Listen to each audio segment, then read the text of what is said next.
to another edition of Healthcare Radio's podcast. Today we have with us Dr. Prakriti Poddar, who is the Global Head of Mental Health and Wellbeing at Round Glass. She is also the Managing Trustee of Poddar Foundation. Dr. Prakriti, as the Global Head for the Mental Health and Wellbeing at Round Glass, is actively involved in creating an integrated platform for holistic well-being. Widely recognized as one of the best mental health experts in Mumbai, Dr. Prakriti was the first to introduce the biofeedback into her clinic. Welcome, Prakriti. Thank you so much, Sujatha. It's lovely to be here. So the first question is, as a mental health advocate, what is a common thing that you hear from people? What is mental health? People don't have any awareness of what mental health is. So despite the fact that we think that most people know about it, it isn't very well known. And that is why we started with mental health awareness as one of our key areas of concern, because people nobody talks about mental health unless, they've already crossed a bridge into a mental health challenge or an illness. So what are the biggest barriers for the people who want to access good mental health care? Or, what are the what sort of practical support do they need? Because many a times we don't realize what mental health is and when we cross over that border. So let's just break it down, because those are many questions right there. So when somebody doesn't know what mental health is, it's invisible. They term it as things like, oh, I'm just moody, or I'm not feeling too good, or I'm feeling tired. Maybe I have a fear. They don't really take all this and consider it a mental health issue, right? So they're only looking at it as something that's bothering them intermittently. They don't realize that there is a whole field out there that can help you feel better. And that the tension that you feel, or the stress or the nervousness that you feel, you do not have to feel. And that's one of the key aspects. Now, once they realize that there is something that they feel that they can go to a doctor for, then they try to seek help. And I've realized with a lot of people that we've spoken with that even when you seek help is not that readily available. We have a severe shortage of healthcare professionals who can really work with people who are suffering. The statistics are alarming. There's 1 in 4 people who have mental health issues at some point in their life. But in India especially, the ratio of healthcare professionals is 0.00003% or something like that. It's very difficult to get yourself into the mental health care system. Also, the system for mental health is not really well funded.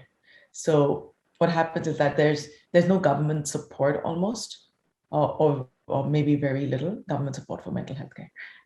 I know that in India, we were working on insurance for mental health, and it's been mandated, but it's very difficult to actually get insurance for mental health, because a lot of the ailments which would encompass mental health issues do not fall into that bracket of mental health insurance. So it's very important to understand that the first people that would be able to identify a mental health illness would be your stakeholders who are around you. So family and friends, teachers, people that you're engaged with, peers. These are very important people, and that is why mental health has to be taught, according to me, of course, in schools.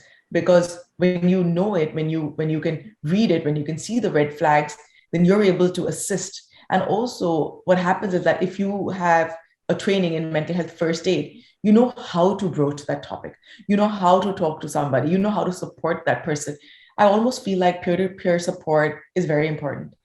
And teachers who are watching children closely, who are with them regularly, need to also know how to identify red flags in students to be able to direct them holistically, rather than ostracizing them and pushing them to the back of the class because they're disruptive, or because they're not listening, or because they're not approaching a subject the way the teacher should want them to do it. I think it's very important, instead of ostracizing them, start reaching out to them, really understand what they're going through, reach out to the families, see if the families are interested, in helping. And the reason I say that the families are interested, we assume automatically that the families want to address this, but a lot of people do not have the bandwidth. They're struggling, they're earning money, they're out there working to make ends meet. They don't have the capability to sit at home and manage a child. Meanwhile, homes that have disruption in them, challenges in the home, anger, alcoholism, addiction, all this kind of all these kind of factors also, add to the disorder of mental health in people who are around that environment. There are environmental factors that affect people, right?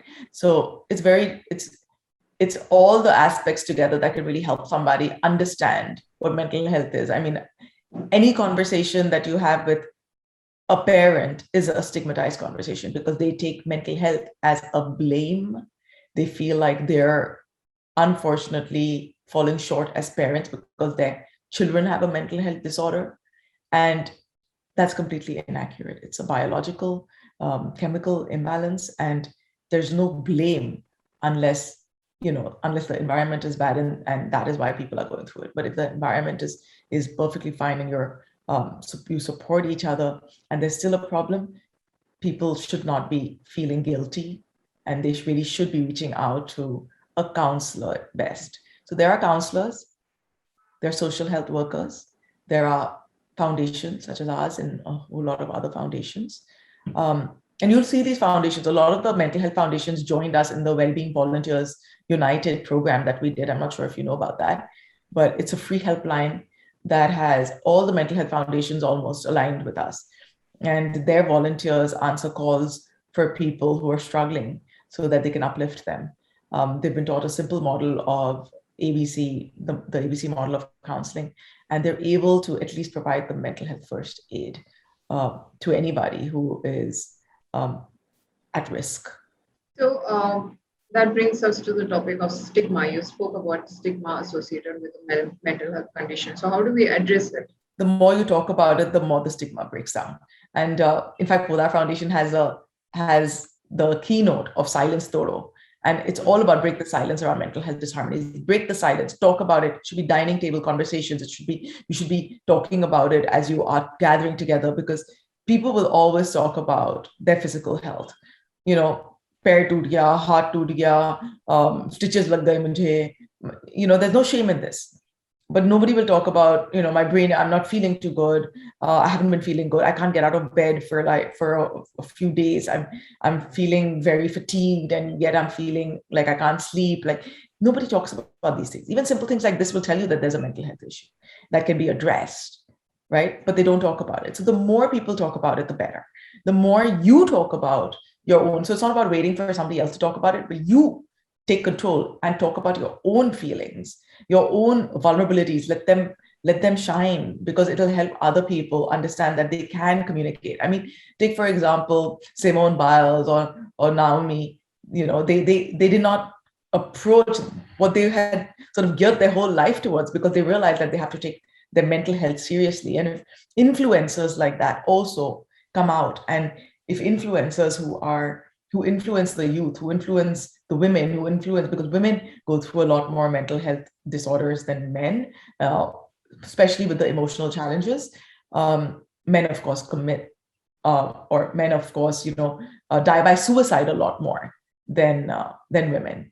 But it's really important that everybody has a role model out there that is talking about mental health. And if you are that role model, even to your own children, which you are, or even to your own friends, then you really should take a call and start talking about this, because that's the only way to break the stigma. The more you talk about it, the more the stigma breaks. I agree. So what do you wish women knew about mental health? Because as women, we don't talk much about what we are facing. We are always, conditioned to bear everything and just move on with the life, So what do you wish women knew about mental health and when to take the right step? This is such a long story, because it really depends on which culture we're talking about, right? So let's talk about let's talk about a very generalized Indian culture, women have always been taught to give in this culture. We've been programmed in a sense to be there for our family members. We've been programmed to be the support in the back end for emotional support for everybody around us, whether it's our parents, our in-laws, our children. We never put ourselves first. And I think that is where the problem starts. Because unless we put ourselves first, unless we have healthy thinking, unless we have our own support, unless we have equal relationships with our family members, friends, of course, and the opposite sex in general, we will never feel like we have control over our mental health, because we are always undermining ourselves. Whether there's a dispute at home, whether there's aggression, whether there's depression, anxiety, whether there's a lack of sort of employment opportunities, the fact that women feel like they do not have equal opportunities is also a big factor, not just in the workplace, but even in their own homes. All these aspects do not provide much social support. And if women realize that they could band together, and there are people who are helping you do this, but band together, support each other, women for women, really working on mental health, really working on identifying mental health challenges, understanding that there are factors, so educating them, factors of genetics that involve this, family influence that involves this, environmental influence that involves this. I mean, if they just understand even the historical and emotional influences, their emotional journeys, all these aspects filter into their psyche and create a perspective of life, right? It creates a perspective of how they navigate. It creates a neural pathway of sorts, which makes them operate in a certain way. Now, if that operation is not healthy, they should take a pause, really think about what are they doing? Why is this operation not healthy? Why are they not operating in a healthy manner in their own lives? And start building those, what I call protective factors, because mental health does have protective factors, which include how to learn, what kind of coping skills to learn, what kind of, how do you formulate your sense of purpose? Because your sense of purpose can't just be your family, your children, because once your children grow up, you're not their sense of purpose anymore. And then again, you start falling short. That's why they have this empty nest syndrome, and things become quite difficult when you're used to people depending on you and they don't anymore. So your niche of well-being needs to be internal. And therefore, if women understood that internal niche you can activate at all times just with yourself, start exercising, start eating right, just simple things. Start eating on time. Don't always wait for other people. It sounds really strange to a lot of people in our culture because we always wait for everybody to assimilate. But sometimes if your husband's coming home late or your family members are coming home late, you also do not eat your food till they all come. And that's, again, a sure sign to create a risk in your mental health, because nutrition is very important. When your nutritional level dips, your sugar levels dip, or your capability to cope also dips. So it's all linked.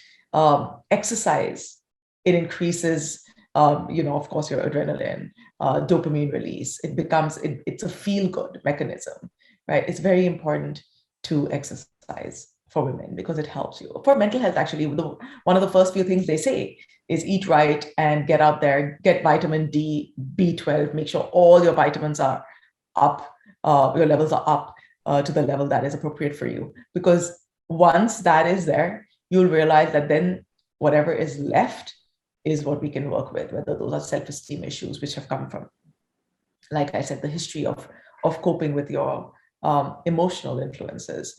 All those things we can actually target and work with once we have worked on what we can solve. And I did actually once speak to somebody and say this, and she was really in the midst of struggling, and she was very upset. She said, "Why are you even telling me to do this? I can't even get out of bed." Right? So exercise and nutrition is very far away.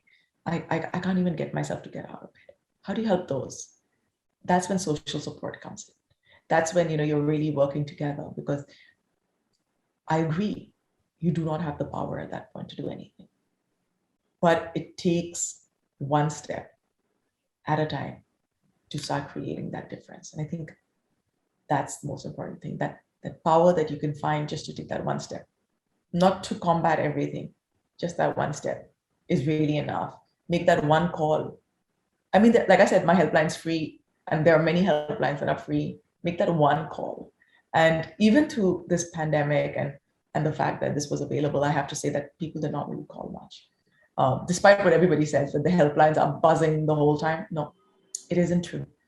People don't have the space to talk. If you're in your home and the environment in your home is causing this trauma and everybody's in the house, where do you take that, where do you take that opportunity to make a phone call? How do you take that opportunity to make a phone call? It's not as simple as it seems. People do not even use a free facility that is there for them. I agree. So that was my next question. What is your advice for women who are too embarrassed to get help? You have to break that embarrassment, because it's not worth your mental health. Take that first step. It's not worth your mental health. You can have people who can support you. They're there. They are, it's the twilight of mental health exposure almost, right? Like, this is the time where people have been discussing mental health, where they've called it the pandemic of the mind, where everybody's talking about mental health. Every day I get a message from my friend who's very invested in things that are happening in India. And he messages me, he goes, why did you move to the US right now? India is really talking about mental health. You need to be here. And I was like, they've always talked about it, but do people really take that chance? Talking is cheap. Are you taking that chance to really make a difference in your own mental health? I mean, Sujatha, as a person who's going through something, have you ever picked up a phone to talk to somebody else about it? Or do you feel that, I don't need to, I can deal with this myself? I mean, the best of us don't take that call. The best of us, most educated of us, we don't. So I mean, how do we expect other people to do this? The calls that you get, and I remember, like, years and years ago, I had gone to Vodafone, Orange, I think it was called at that point, and said, let's kind of do something with mental health, because they used to have this like SMS service that would do Janam Patri and Jyotishi work, and I said, mental health, you need to do mental health now because you're already doing this. And they said they'd put a doctor line, and the only calls they got were on sexual health, because women had no place to even talk about that, right? But not mental health. So people will talk about some things that they really need to understand, and also not only to service themselves, but to service others.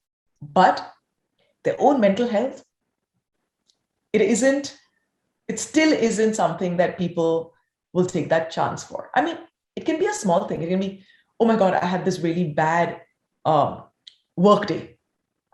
And my, whether it's a superordinate or whether it's a peer, really talked rudely to me and I couldn't deal with it and I broke down.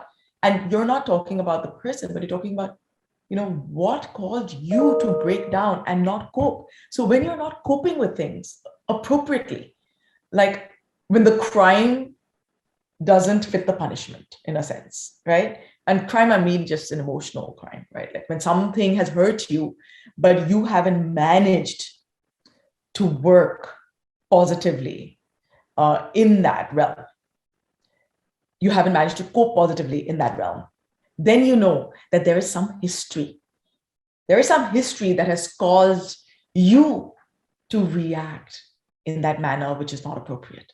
Something holds you back. Something gets you to report in that situation as a person not fully empowered. And that requires you to seek help. And whether that be starting off with a family member or a friend, like talking to a friend. I remember the other day somebody came over to me and challenged a few of my life choices, for example. And I remember responding to that person in a justification mode. And then I took a step back, and I deal with this. I work on this every day. I took a step back and I was like, one second, why am I responding like this, like a child who needs to give, needs to validate herself or needs approval. And this is not me.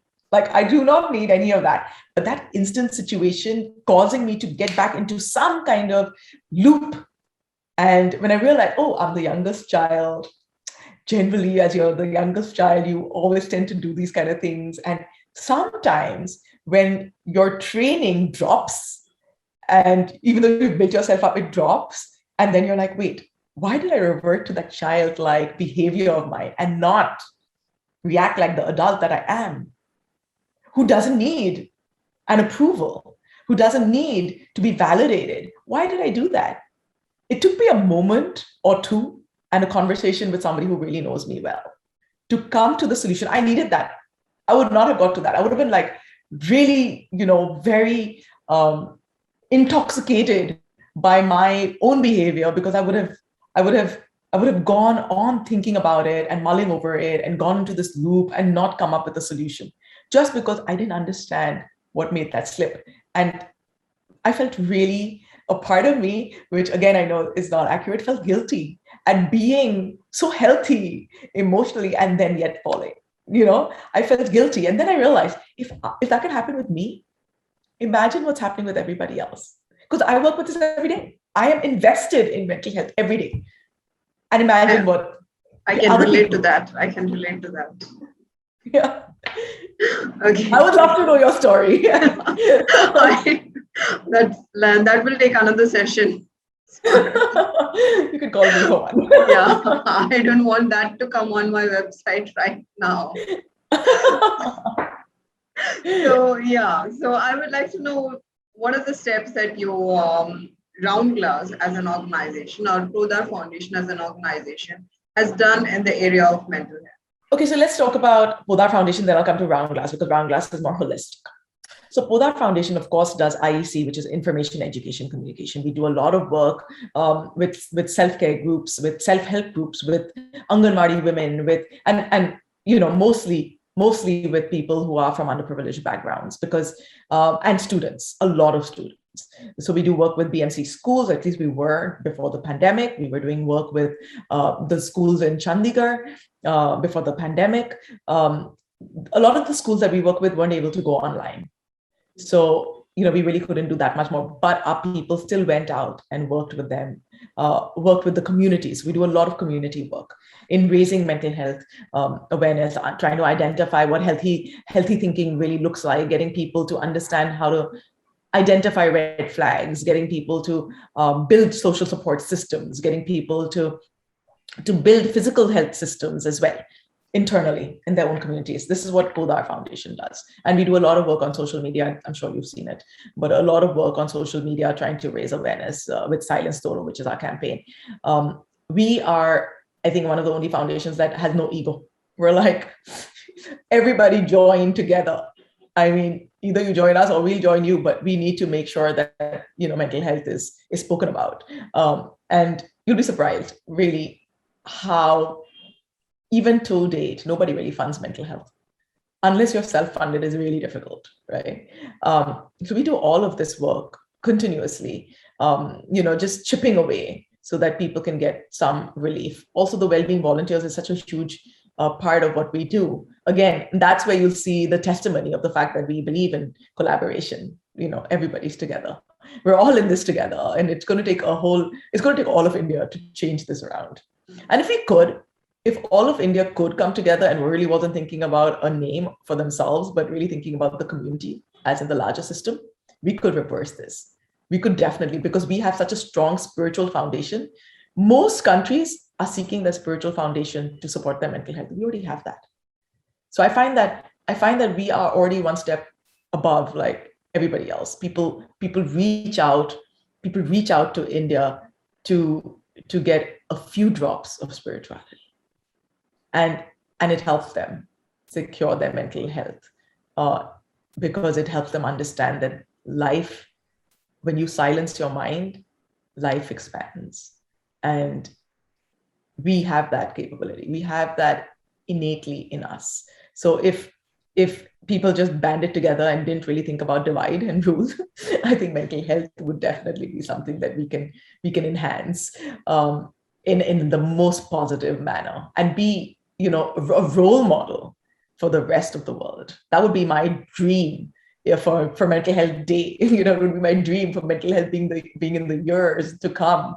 It would be such a beautiful way to showcase what we already are as a democracy. We believe in freedom, in a sense. We believe in freedom. We may not be all responding and reacting like that right now, but we definitely believe in it. Individuals do. Okay, you and I do, right? And people I talk to do. So those guys need to just join together and do this work, because that's what we're supposed to be like, and that's what we've always been like. So we shouldn't allow anybody to divide us, especially when it comes to conquering mental health issues. So that's that's Poddar Foundation. What Round Glass does is really give you a platform where you can approach your own well-being through any avenue. So you can approach your well-being through physical health, because a lot of times people don't understand mental health, like I said. But once again, to physical health, they realize that their mind has to support it, and that they have to have their faculties in place to support their physical health. So they can come on and say, hey, you know what? I'm obese. I need to work on this. Okay. You start working with our nutritionist. Our nutritionist will guide you to that mental health space, because everything is interconnected. Your entire system is interconnected, mind, body, and spirit. So therefore, you can start with your mind. If you want, meditation is one of our first things. So we have an app, which is meditation. And I have got so many brilliant people from India really teaching the world how to meditate. And I think that's it's like the feather in my cap, to be able to have Round Glass provide a platform where we're really going into the lineage of what meditation is. And that's why I was saying spirituality to the rest of the world. Spirituality as a source of well-being, spirituality as a source of coping, spirituality as a source of purpose, spirituality as a source of healthy thinking. All of this comes in to mental health. And when people find that, I've also spoken with a lot of people who were severely incapacitated with mental health, but then went into Buddhism, or started chanting, or started following a path. And that path brought them to a place of better mental health. So you can approach it from whichever angle you want.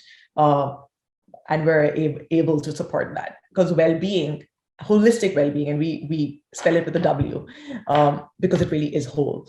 So holistic well-being for us is all those verticals of well-being that we put together: social, environmental, physical, financial, and of course, mental and emotional.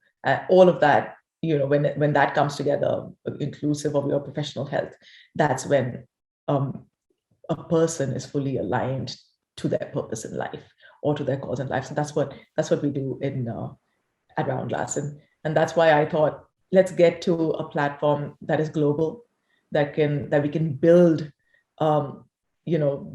build exciting avenues for, so that they can approach it from wherever they are, because the stigma is so high. I just want people to have access from whatever resonates with them, versus them really trying to overcome their own fatigue because they can't reach out. This is easy. It's online. You don't have to speak to another person. You can follow your own classes. You can search for what makes sense for you. Start with that, and then build to a one-on-one session if you want a one-on-one session. So that's why this platform is so incredibly important for me.